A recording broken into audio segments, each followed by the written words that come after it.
இந்த நிலையில் மீண்டும் ரூ. 500 ரத்தாக போகிறது என்ற செய்திகள் நேற்று முழுவதும் பரவிவிட்டது.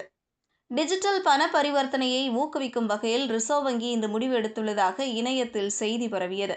அதில் வருகிற செப்டம்பர் மாதம் 30ஆம் தேதிக்கு பிறகு வங்கிகள் தங்களது 75% ஏடிஎம் எந்திரங்களில் ரூ. 500 விநியோகிப்பதை நிறுத்த வேண்டும் என்று ரிசர்வ் வங்கி கேட்டுக் கொண்டுள்ளது. 2026 மார்ச் 31ஆம் தேதி ரூ. 500 விநியோகிக்கப்படாத ஏடிஎம்களின் எண்ணிக்கை 90% இருக்க வேண்டும் என்று இலக்கு நிர்ணயம் செய்யப்பட்டுள்ளது.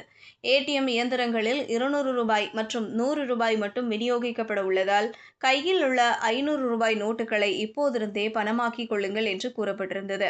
இந்த தகவல் வாட்ஸ்அப் உள்ளிட்ட அனைத்து சோஷியல் மீடியாவிலும் வேகமாக ஷேர் ஆனது. இதனை தற்போது மத்திய அரசு மறுத்துள்ளது. இந்த தகவல் தவறாக பரப்பப்பட்டு வருகிறது. ரிசர்வ் வங்கி இதுபோன்ற உத்தரவு எதையும் பிறப்பிக்கவில்லை. சட்டப்பூர்வமாக ரூ. 500 நோட்டுகள் தொடர்ந்து செல்லுபடியாகும் என்று கூறப்பட்டுள்ளது. இதுபோன்ற செய்திகளை தெரிந்து கொள்ள செய்தி புனலுடன் இணைந்திடுங்கள்.